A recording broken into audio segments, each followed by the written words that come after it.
The new Senate Democratic leadership team is someone who technically and sometimes is not a Senate Democrat. It's Senator Bernie Sanders, capital I independent of Vermont. He'll be the Democrats' new chair of outreach in the Democratic leadership team in the Senate. You could see him doing his thing today in New York and supporting the New York governor's plan to make a college education way more accessible. Watch this. At a time when we have a president-elect who thinks it's a great idea to give hundreds of billions of dollars in tax breaks to the top 0.2%, we have a better idea. And that idea is to make public colleges and universities tuition-free for every person in New York State, in Vermont, and in America. If New York State does it this year, mark my words, state after state will follow. Joining us now, I'm very pleased to say, this year, mark my words, state after state will follow.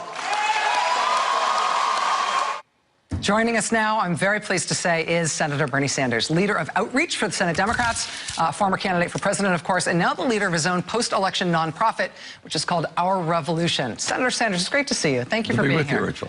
Are you rested and recovered after your election journey? Ready to go. Ready to go. You look like it. I know you heard a little bit of my conversation with Senator Schumer here. You guys went to the same high school. You've known each other for a long time. Let me ask you candidly, how operations thus far? No. I think Chuck is off to a good start. He has brought together some very good people, and he understands something. And that is that at the end of the day, the way we're going to bring about change, the way we're going to stop Trump, is not just inside the Beltway. You need an outside the Beltway strategy. And that's, in a sense, what my job is as part of the Democratic leadership. What does that mean? What that means is that on January 15th, for the first time in the modern history of the Democratic Party, Democrats are going to be organizing rallies all across this country in opposition to the Republican budget, which calls for throwing 30 million people off of health care, throwing their insurance away, privatizing Medicare, making massive cuts in Medicaid, and at the same time giving huge tax breaks to the wealthy. So what I think Chuck understands, and what Democrats increasingly understand, is you can't just go to fundraisers with wealthy people. You got to get out in the real world. You got to mobilize people. You got to educate people. You got to listen to people. And that is the transformation they need, which, by the way, is why I am strongly supporting Keith Ellison to be the new chair of the DNC. You feel like he has that same organizing model? Absolutely. This day of sort of resistance, this January 15th plan, this should be the weekend before the inauguration.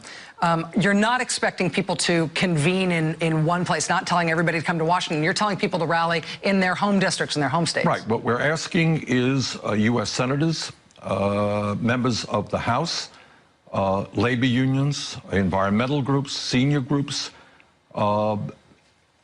ordinary people to come together and tell the Republican Party that their priorities are absolutely backwards.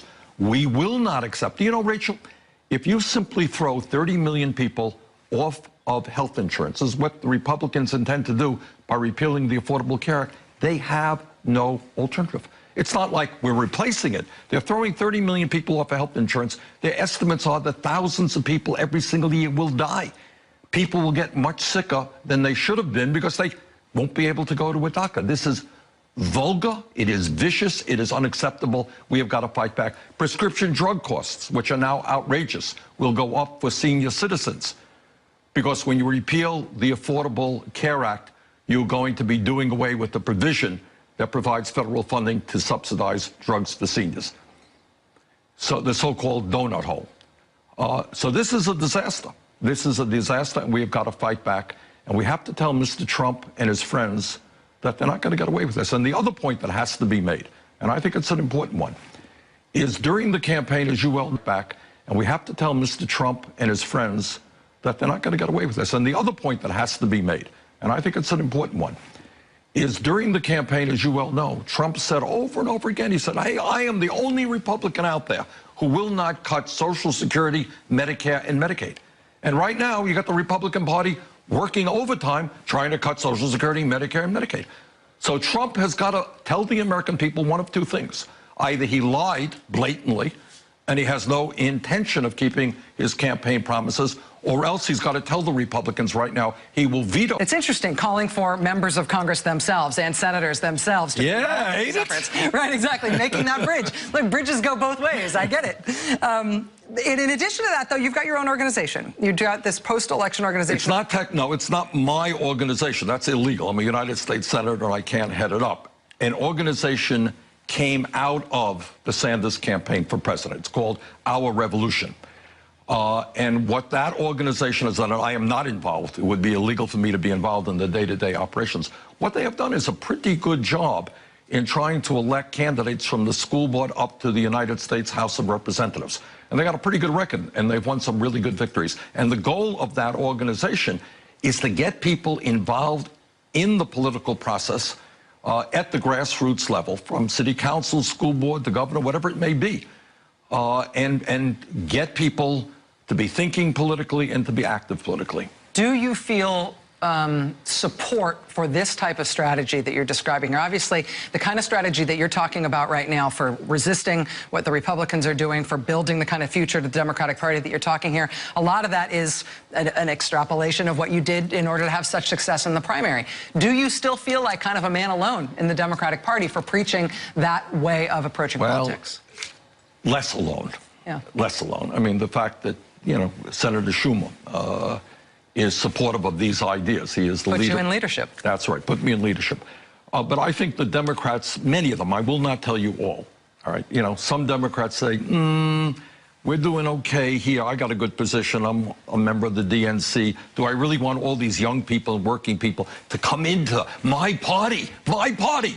And some of them say no. On the other hand, there are a lot who understand that when we have lost the House, when we have lost the Senate, when we lost the White House, when we have lost 900 legislative seats, 2/3 of the governor's chairs are now controlled by Republicans. Maybe something is fundamentally wrong with the Democratic Party. And I think within the Democratic Party, more and more people understand we have to change the dynamics. We have to open the doors to young people, working people. We need to bring a lot more people into the process. Senator Bernie Sanders, independent of Vermont, now in the Democratic Senate leadership, is our guest right now. We'll be right back with Senator Sanders. Republicans who have a very big majority. Last night, behind closed doors, they voted so that the first thing they would do as a new Congress was gut the Congressional Ethics Office. Then, black box, we don't know what happened, but the result, you know, the next day, this afternoon, was that they had to take it all back.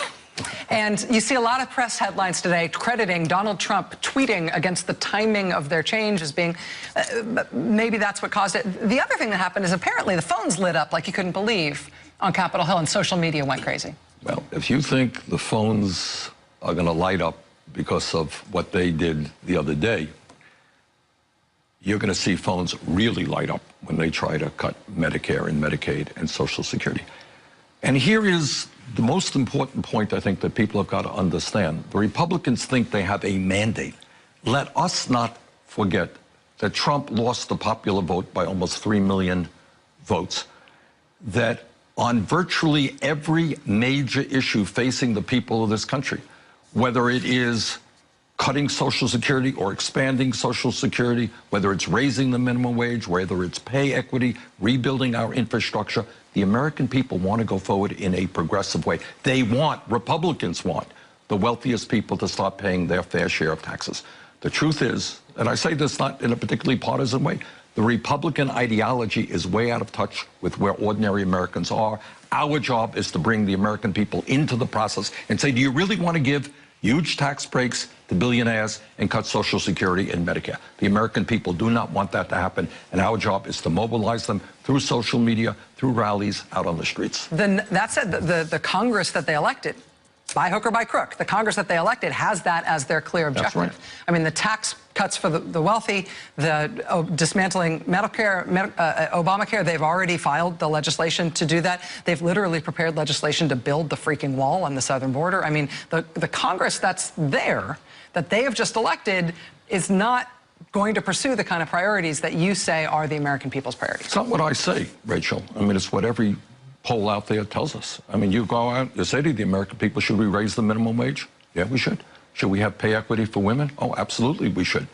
Should we ask the wealthy to start paying their fair share of taxes? Yeah. Should we do comprehensive immigration reform? Yeah. Should we do criminal justice reform? These are not my ideas. This is what the American people want. And the failure of the progressive movement, and let's be honest about it, is we have not mobilized people around justice reform. These are not my ideas. This is what the American people want. And the failure of the progressive movement, and let's be honest about it, is we have not mobilized people around that agenda. And the Republicans have been able to develop wedge issues and win elections with the help of the Koch brothers and their billionaire friends. But you think basically from this opposition position there is an opportunity to mobilize people around those issues? Absolutely.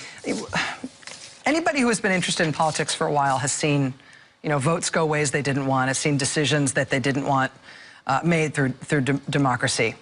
It does feel like there's something of Americans and so many people who are otherwise alienated from politics.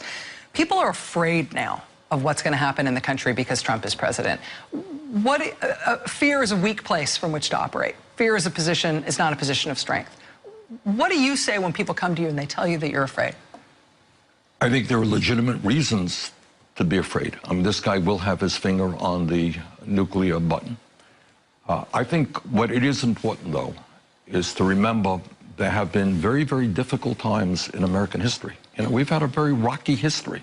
And I ask people who say, oh, things are so... It is important, though, is to remember there have been very, very difficult times in American history. You know, we've had a very rocky history.